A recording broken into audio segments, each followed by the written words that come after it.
Good morning, Year 10, it's Mrs Edwards. This is your first lesson over the next 5 weeks for history. I'll be taking them, so get used to hearing my voice, I apologise. And we're going to start with, why did the government try to improve the nation's health after in the 1900s? And we're looking at particularly the Liberal reforms over the next 2 weeks, and then we're going to start to look at how things started to improve after the First and Second World War, leading to the creation of the NHS, etc. Just a few, shall we say, housekeeping things. If you've got any questions about history, any questions about work that you've already done, if you've got any work you want to send in, it doesn't matter who your teacher is, send them all to me at the moment. So I've put my email on there, sedwards@johnfernley.org, and I will get back to you as soon as I can.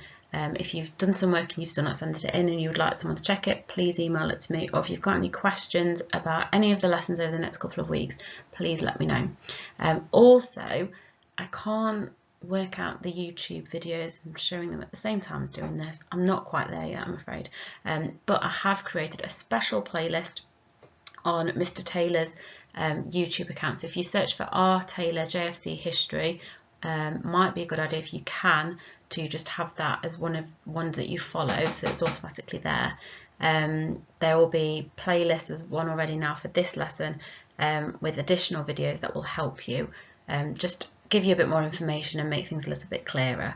So if you can check that out as well and watch a few of them, make a few notes, that would be really helpful to help with your progress. But like I say, any other questions, just let me know and we'll sort them out. So we're going to look at why the government decided to try and improve the nation's health after the 1900s. But before we get to that, let's just remind ourselves what public health was like in the 1800s, because you've done some work on this already. So what can you remember?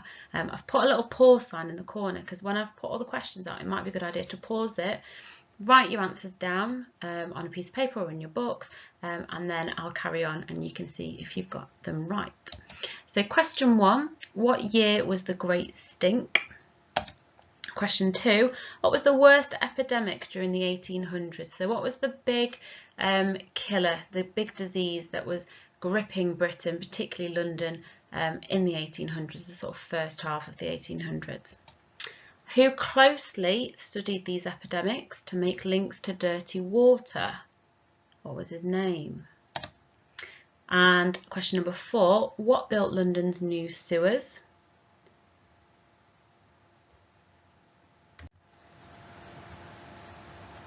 My apologies, it should be who. And this is how good I am at technology. There you go. So who built London's new sewers? And question number 5, what year was Pasteur's germ theory published? So now would be a really good time just to pause this YouTube clip now and have a go at those answers.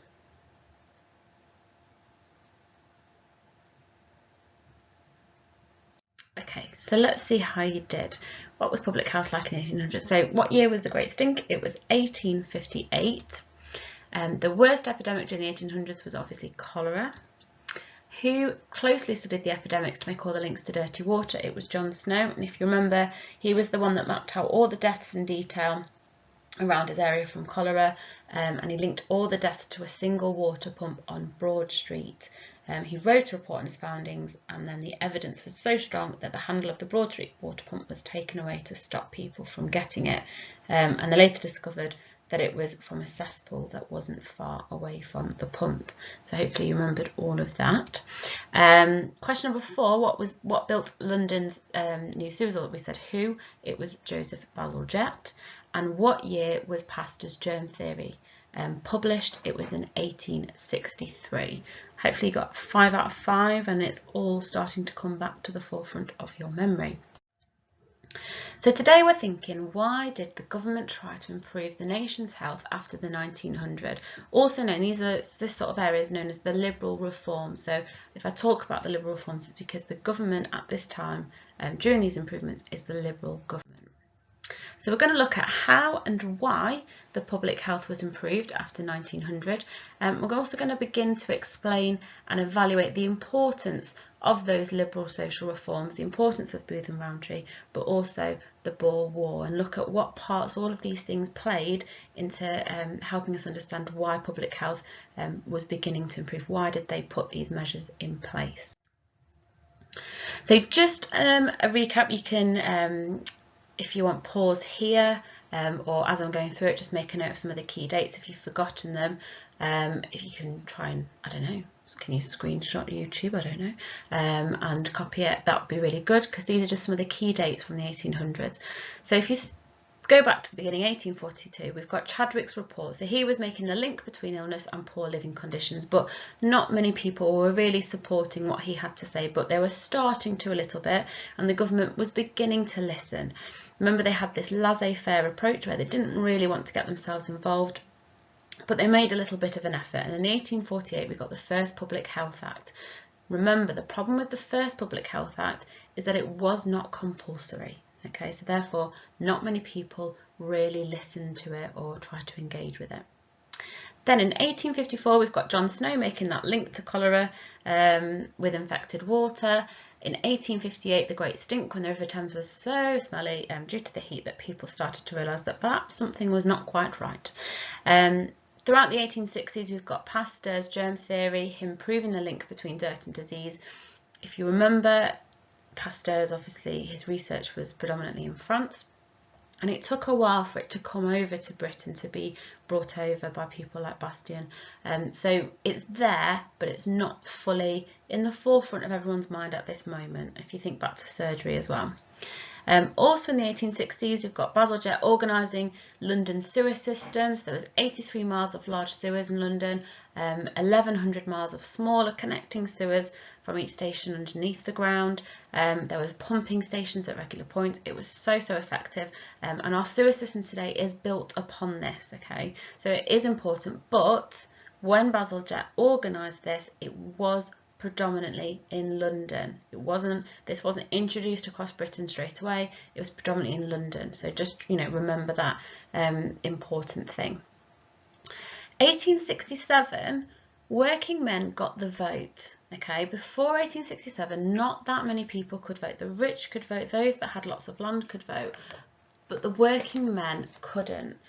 And when they got the vote, this changed a lot of things in politics, okay? Because you've got double the amount of people that could vote, and also politicians now need to think, when they are implementing new policies or want to pass new laws, they're not only pleasing the wealthy, but they've got to please the working man. And therefore, when it comes to campaigning and trying to get people to vote for your party, they've got to consider the working man, because if they don't, they're not going to get the votes from them. So that's why we also start to see the Liberals trying to bring in more reform, because they're trying to appease their new voters. They're trying to get those voters. So that is a really key important date. So make sure you please get that down somewhere, because that'd be really useful. And then in 1875, we've got Octavia Hill, who is trying to provide healthy homes for working people, very successful. And then the second Public Health Act comes into play, which was more compulsory. So they're kind of the key improvements, just to remind you of what we saw. If we have a look at these sources then, what was life like for people in the sort of late 1800s, early 1900s? What can we see? Well, source 2, we've got working class children of about 1900 queuing for free food parcels. And you can see there is a lot of children there, all queuing for free food parcels. Then we've got a photograph which is showing the we've got the poverty line, and if you're below the poverty line, you didn't have enough money for food and shelter. So if you're below this line here, this means you are in poverty. And you can see that, from the age of maybe, I say that's maybe 2.5, 3, all the way through to 15, you're most likely to be in poverty. And again, just after, when you have children, possibly after you've got married, then we're seeing the poverty line again, and then it goes all the way down when you've passed the work, when you're not working, that's it. What happens? You've got no income. Okay, so just have a think, maybe pause it now, make a note. What do you think you can learn about the living conditions from these sources? Why do you think the government want to do something to improve the health of the poor? What is this telling you, particularly maybe about children? What's this telling you about children in the early 1900s, what their life was like?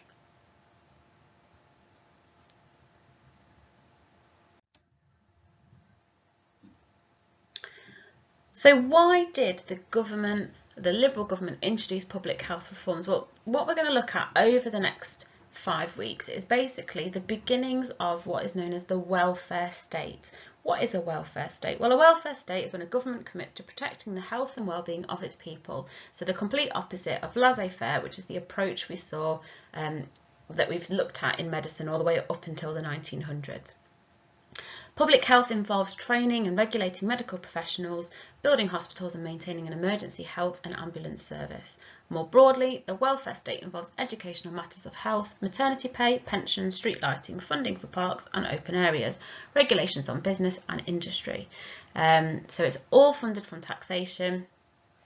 And there's further income tax, some of which goes to the welfare state. Okay, so just in your own words, sort of focus on the sort of first few parts of this slide. I'd say up to, around here, these bits. Can you just in your books pause this and rewrite your own definition of a welfare state in your own words? Keep it simple, just so if you see this word again, you've got a little bit of an understanding as to what we are working towards. So pause now and rewrite your own definition, but keep it simple.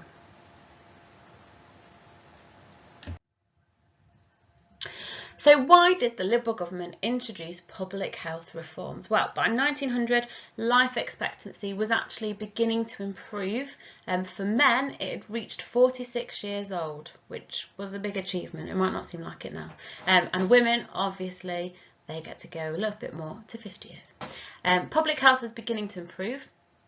However, there were lots that were still suffering major health problems, partly because of the dirt and also because of the poverty. The infant death rate was really high, and the government didn't give any money or any help to the sick, the unemployed and the elderly. So if you fell sick and you couldn't work, then you had no income. If you were unemployed, then you didn't get anything extra. You couldn't go to the job centre, you couldn't get any benefits. The elderly, once they stopped working, that was it. If they didn't have a family around them to support them and to help give them water and food and things like that, they were stuck. So there were lots and lots of problems. And the Liberal Party came to power in 1906, and they started to make some key changes, particularly with one of the leading politicians, which was David Lloyd George. And we'll see a lot about him, particularly in our lesson next week. I'll show you some sources so you can put a face to the name. But there were three main reasons why the government wanted to introduce the new public health reforms. It was because of the Boer War.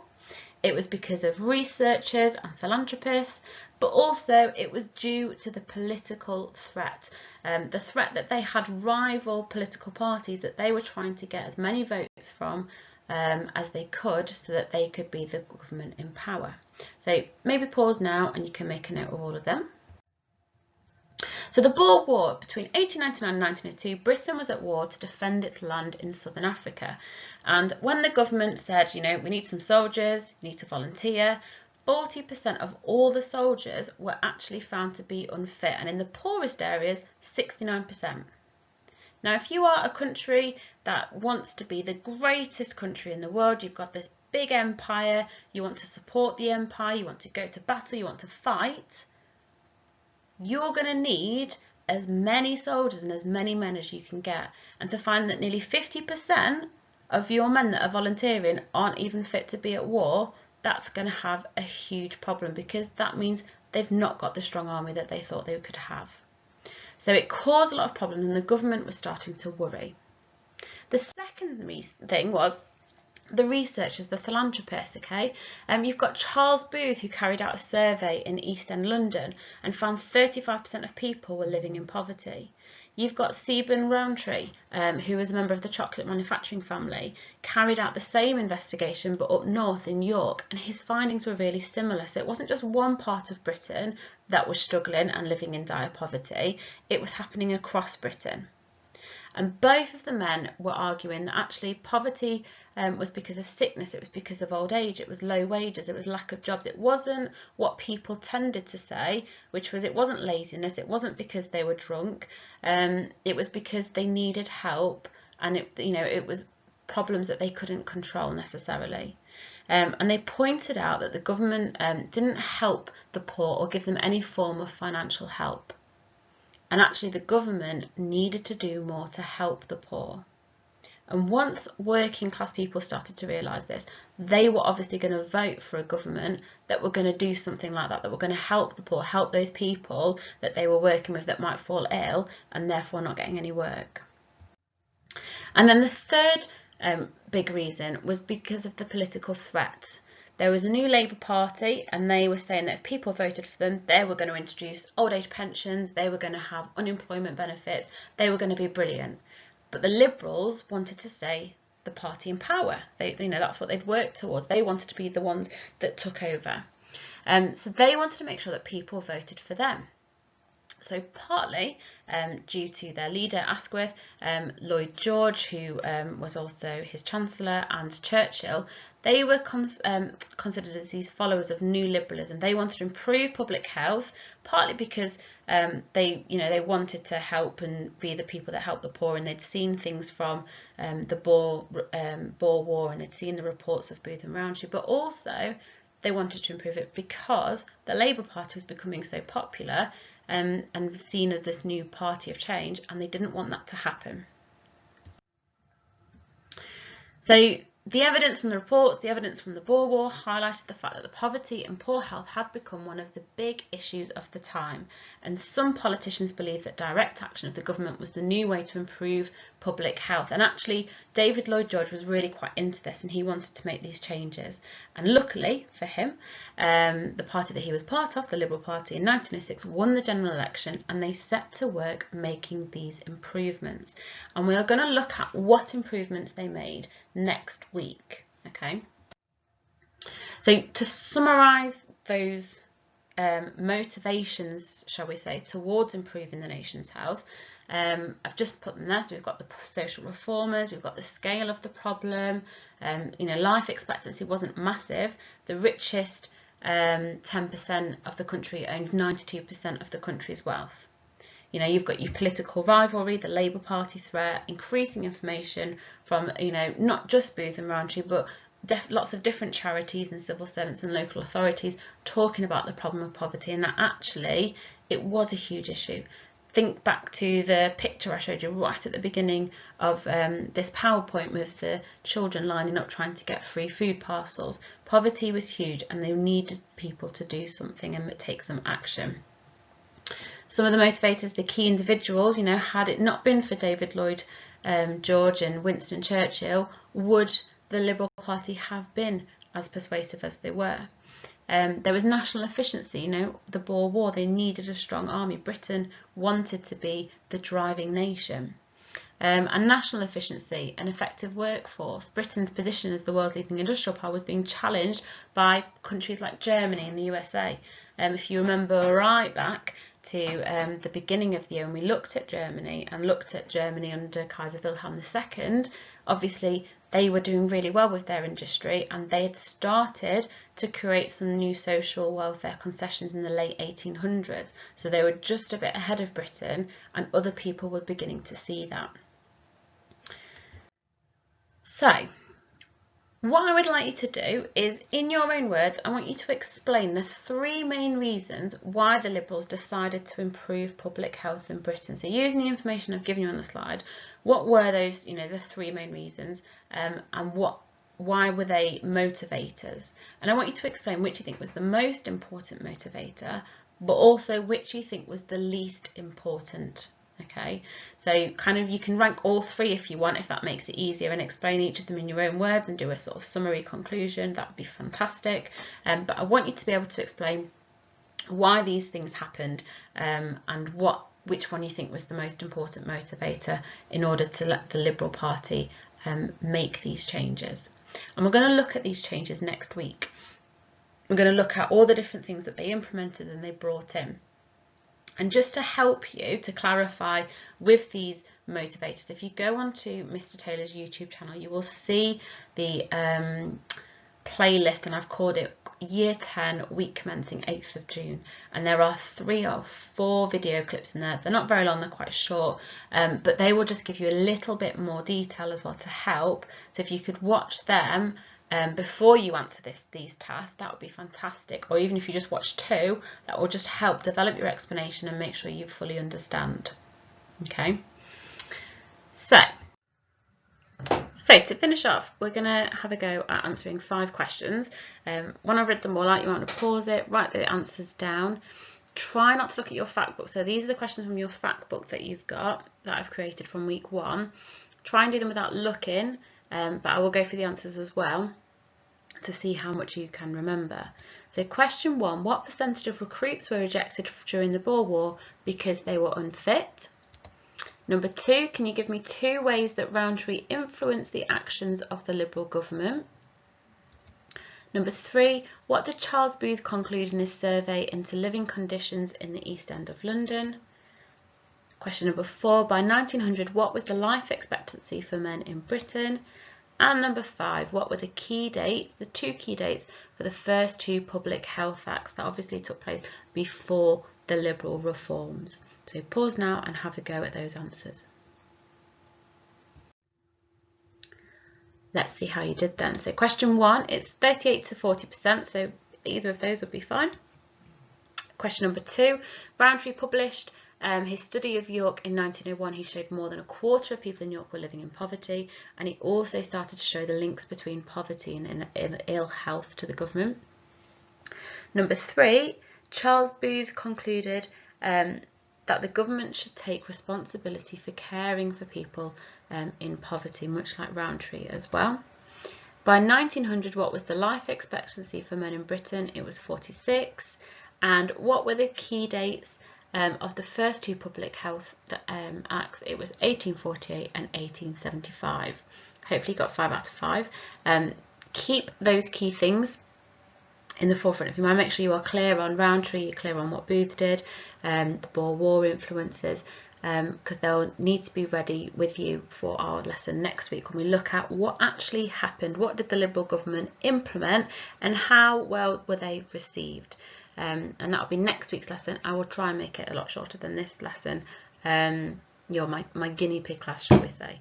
But hopefully that makes sense. Any problems, please let me know and email me. Take care of yourself, Year 10. Bye.